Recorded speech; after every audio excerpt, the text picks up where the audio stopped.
Howdy, and welcome back to the Communiwhat Wednesday podcast. I am Dr. Dana Martin.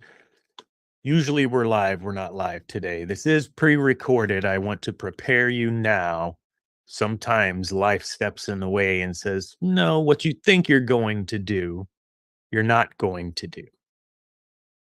Which is great for today's topic because we're bringing back from 2 weeks ago talking about The poll. The poll where 75% of you said difficult conversations tend to be where you lose within the conversation.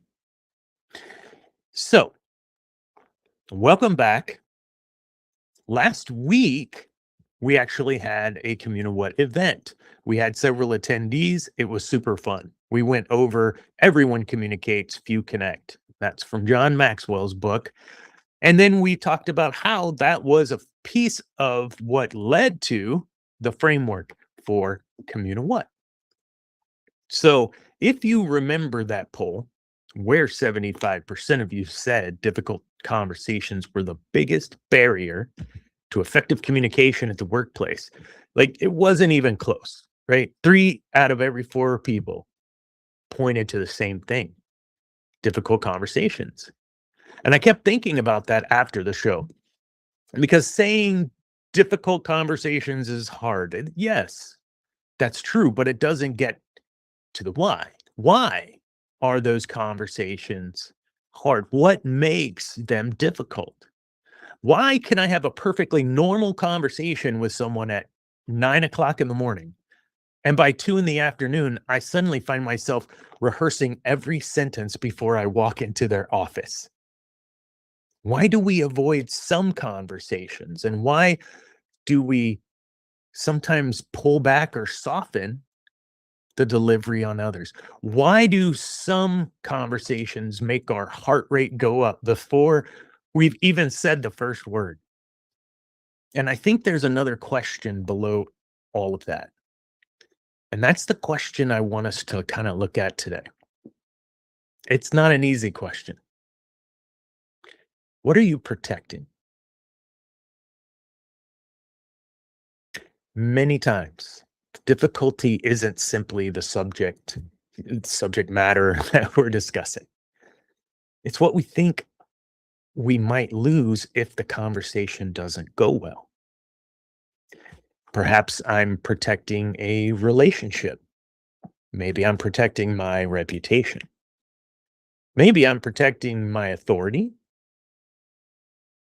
Definitely, probably, more than likely protecting comfort. Maybe I'm protecting my need to be right. And at a deeper level, maybe I'm protecting the way I want you to see me. The moment protecting something becomes more important than connecting with the person that's standing in front of me, my communication begins to change. And that's where today's Communiwhat really starts. It's the conversation before the conversation, right? One of the things we've talked about through Communiwhat is that communication starts before the first word comes out of your mouth. That's intent. Why am I communicating this? But I want to push that question just a little further today, because sometimes we know why we're having the conversation. I need to give feedback, correct a problem or a behavior, address a missed expectation. Maybe I disagree with the decision or just need to tell someone something they probably don't want to hear. That's obvious purpose. But what's happening underneath that? Dana always says, peel back the layers. What am what am I bringing into the room with me? That's where protection shows up. So let's say I need to give someone feedback. My stated intent might be I need to help them improve. And that sounds great. But underneath that, I might be thinking, I really don't want them to be upset with me. But now I've got two intents and they compete with each other. One says help them improve, and the other says protect the relationship. Valid. But if I'm protecting the relationship only and that wins, what happens? What happens to the message? The message softens. We talk around the problem. I say that a lot about softening the messaging. I talk sometimes around the problem and I use 10 sentences when 3 words maybe could have got it done. I might even leave that conversation feeling relieved because it stayed pleasant. But there's one problem that that individual may have no idea what I needed them to change. I protected the relationship in that moment, but I may have damaged it in the long run because now the behavior continues and I get more frustrated and they don't understand why am I frustrated. Eventually, that conversation becomes harder than the one I was trying to avoid. And that's the irony of all of this, that the thing we protect can become the very thing we put at risk. So protecting the relationship, let's start there because I think this one is incredibly common. You care about the person, you have a great relationship, and maybe you've worked together for a few years. Maybe there's someone you genuinely like, and now you need to say something uncomfortable. So you start thinking, what if this changes things? What if they take it personally? What if they get upset? What if they don't trust me anymore?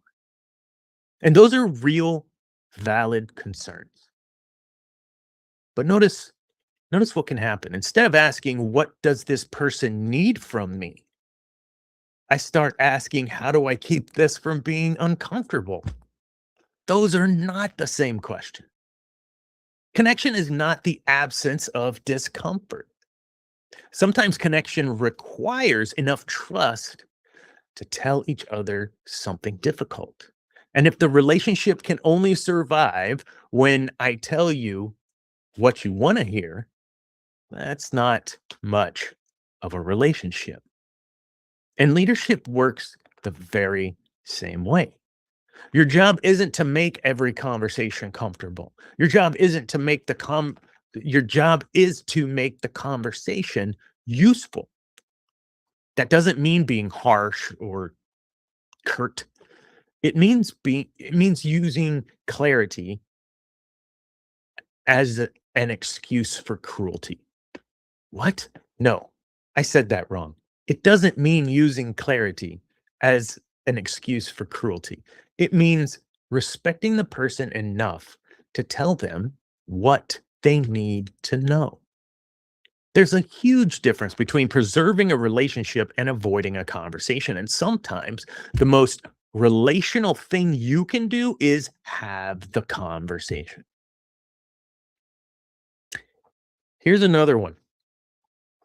Maybe I'm protecting my credibility. Someone challenges me in a meeting and they question my decision. Maybe they disagree with my recommendation. They point out something that I missed. Suddenly, the conversation isn't about the issue. Now it's my reputation in this room. Uh, I don't want people thinking I don't know what I'm doing. I don't want to look weak or vulnerable. And I certainly don't want to lose the authority. So, what do we do? Well, I'll tell you what I do. I defend and I defend fast. Anyone else relate? Yeah, but I only had you hear the challenge, and before the other person has even finished their sentence, your response is already formulating. It's loading. It's getting ready to fire. You're not listening anymore. You're preparing the evidence for your case. Where's the connection in that? That's where the connection starts to disappear because once my intent becomes protecting my credibility, curiosity becomes dangerous. If I ask another question, what if they're right? If I acknowledge that point, what's everyone going to think? So instead of trying to understand, I start trying to win.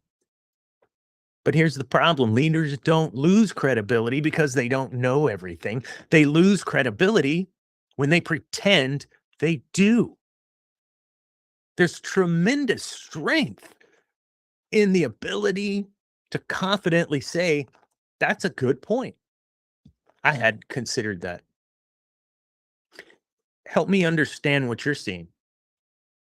Wow, I may have missed something. How does any of that make you less credible? credible. It often makes you more credible because you're showing people, be the example, that getting the right answer, getting to the truth matters more than protecting your image. Sometimes we protect comfort, and this may be the quietest one because we can dress it up with all kinds of good sounding language. Stuff like, I don't think this is the right time. I want to give them space. I'll wait till things settle down. I need to think about how I want to approach it. And sometimes those are legitimate reasons. Absolutely. Sometimes, but not every time. Other times, when we get down to it, aren't we just procrastinating with maybe a little bit better vocabulary? We don't want the discomfort. We don't know how they're going to respond. We don't know if if what we'll say, if they'll get emotional. We don't know what happens after the thing is said. So we wait. And while we wait, the issue keeps growing. The missed expectation once or twice becomes a pattern. And the annoyance for a leader starts to become resentment. The small misunderstanding becomes a story we start telling ourselves about the other person. Suddenly, that conversation we avoided might be, it might, maybe we avoided it because it might be uncomfortable. But now it's not just uncomfortable, it becomes difficult. You don't make the problem disappear, you're you're financing it. Eventually the payment does come due. Avoiding discomfort does not eliminate it. It compounds it. Now let's hit the fun one. How many of us in the room sometimes feel like we have to protect the need to be right? That's a fun one because none of us struggle with this at all. I don't even know why I'm talking about it. There are conversations where don't we don't really want the dialogue. We want confirmation, affirmation. I've already decided what happened. I've already made the determination who's responsible, and I've already decided what should happen next. Now I'm having the conversation so you can arrive at the conclusion that I've already reached. Hey, look, that's not connection. That's a it's a guided tour. And you can refuse. If you refuse to take that tour with me, I'm going to be frustrated. I need you to take this tour with me and affirm me. This is where listening becomes very difficult because listening with curiosity requires the possibility that I might learn something that changes my position. If my identity is tied to being right, this conversation is threatening. So instead of listening to understand, I listen for the opening where I can respond. Stephen Covey famously wrote about our tendency to listen with the intent to reply rather than the intent to understand. That's exactly what protection can do to us. We listen defensively, we listen strategically, and we're listening for a weakness that we can exploit. We're not really listening to the person. What protection does to our 5 steps is important.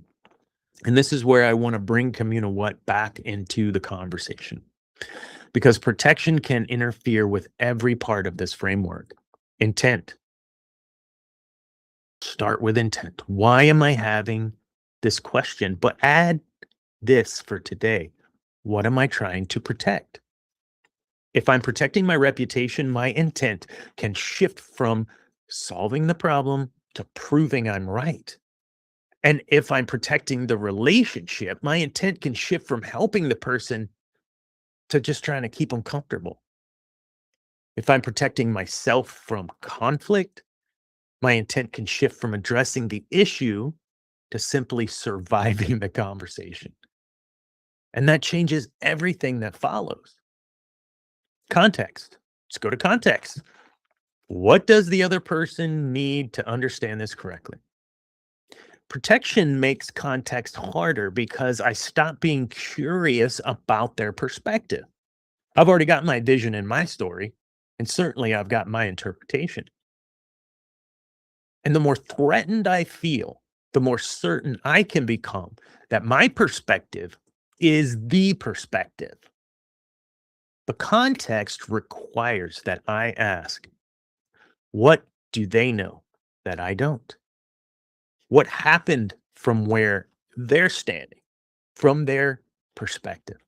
What pressure are they under? What assumptions did they have to make because data was missing?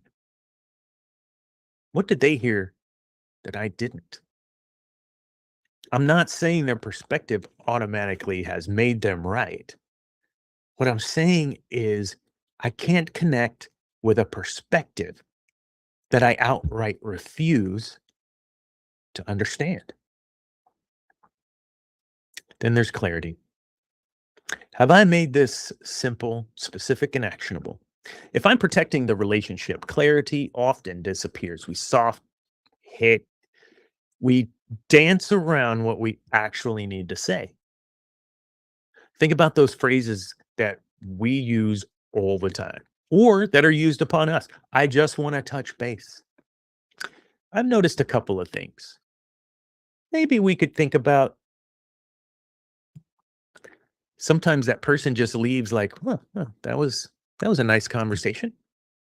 And you're thinking, great, we addressed the performance issue. No, you didn't. You didn't do anything. You thought about the performance issue while you were having a different conversation with the individual.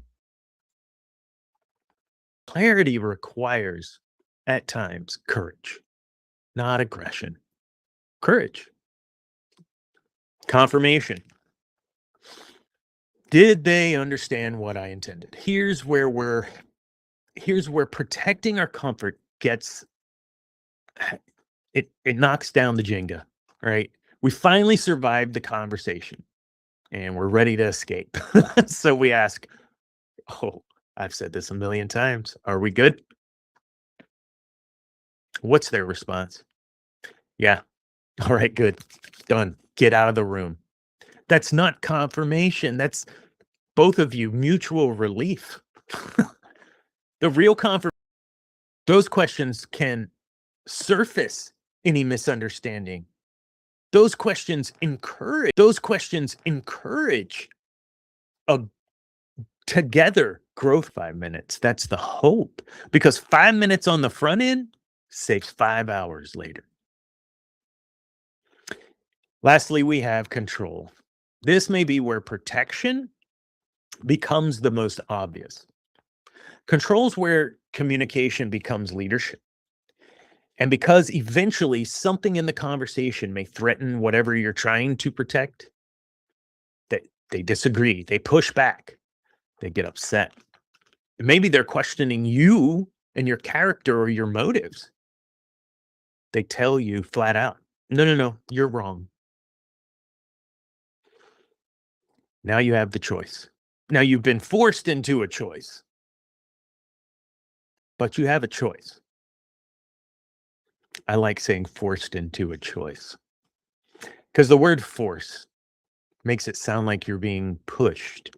If you're being pushed, naturally we will react a specific way. Naturally. We have to work on those things, right? If you're being pushed. But truly, when you discover the power really isn't in the push to win this conversation and make a different choice, that's leadership in real time. and being the example right in the moment with an employee.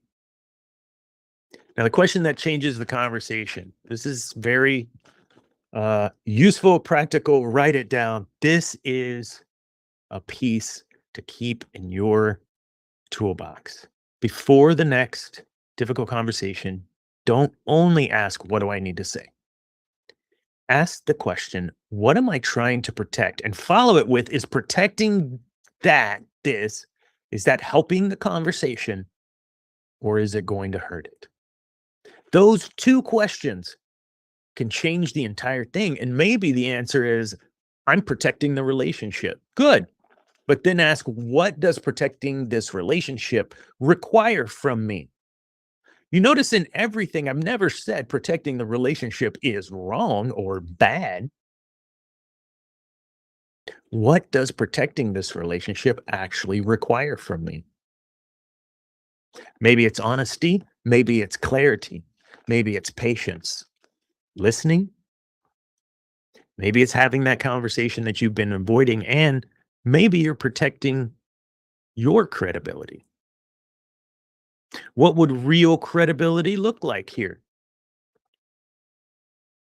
Maybe it's having the humility to say, I don't know. Maybe you're protecting your comfort.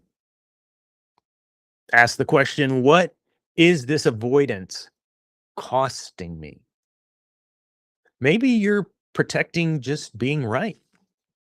Do want to win this conversation or am I trying to improve the situation? Imagine you've got an employee who's missed the same deadline twice, three times, thrice. I love that word. You know you need to address it. And your first instinct may be protective relationship. You like them. They're a good person. They bring you a birthday card on the side or invite you to a lunch here or there. They've done strong work in other areas. And so you say, hey, I just want to check in. Things have been really busy lately, and I know you've had a lot going on. I just wanted to see how you were doing with that project, with that timeline. What did you actually communicate there? Maybe nothing. Now take that same situation, but run it through the framework. Intent. I want to understand what's causing the missed deadlines and establish a clear expectation going forward. Context. This is the third missed deadline, and the delay affects two other people who depend on this work. Clarity. I need this completed by 3 p.m. Thursday, and future deadlines need to be met or raised with me before they become a problem. Confirmation. Walk me through what you're going to do differently on the next one. If they get defensive, can I stay focused on the issue without making it personal? That's a very different conversation. Still respectful, still relational, but now the conversation's useful. And there was space created throughout each step of this process for the employee to say, hold on, no, I'm I'm confused. I'm lost. I don't get it. You're creating that space for them. Okay, we're about to wrap up. The connection piece in this. I want to come back to connection because that's been the theme for me forever, but it's running what we've really been talking about lately. Connection isn't getting someone to like everything you say or agreement or comfort. Sometimes connection sounds like, I respect you enough to tell you the truth. Sometimes it sounds like, I want to understand from your perspective so I don't have to fill in any gaps with assumptions. What's wrong with that? I can disagree with you about dis without disconnecting from you. I can hear something uncomfortable without immediately defending myself.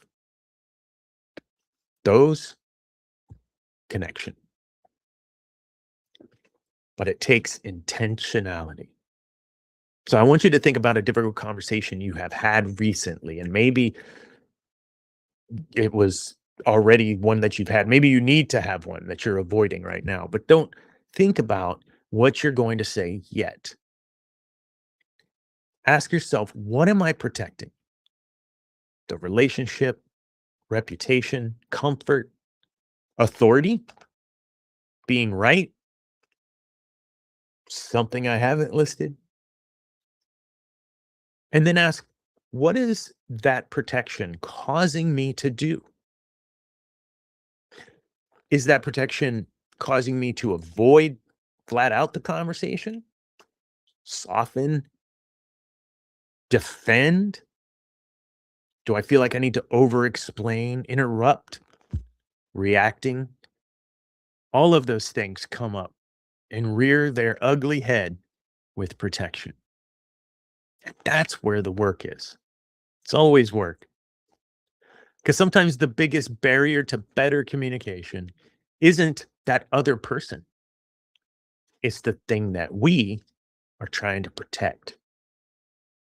So here's the challenge this week. Before one important conversation, write down these two questions. What am I trying to protect?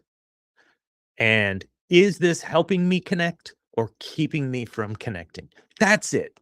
Don't make it complicated. Just think about that. Write it down, manifest it, and go into that conversation. Notice it, name it, and then choose how you want to communicate. Because awareness gives you options. And pause gives you choices.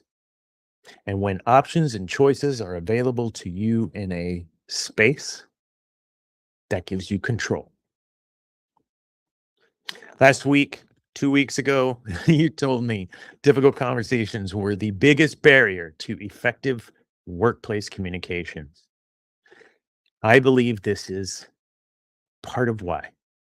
Difficult conversations put something we value at risk. But the answer isn't avoiding the conversation, it's becoming more intentional about how we enter it. Know your intent, understand the context, bring clarity, confirm understanding, control yourself when the moment gets uncomfortable. And before you do any of that, ask yourself, what am I protecting?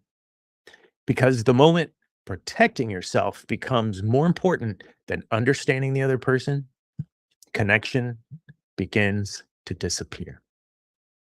Communicate with intention, create alignment, drive results. And always remember, be the example.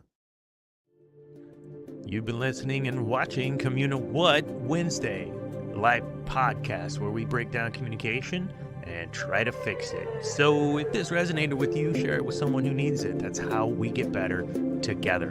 Make sure you're subscribed so you don't miss the next episode. And don't forget, every Friday I drop a poll to shape the next Communiwhat Wednesday podcast. Jump in, vote, let me know where communication is breaking down for you.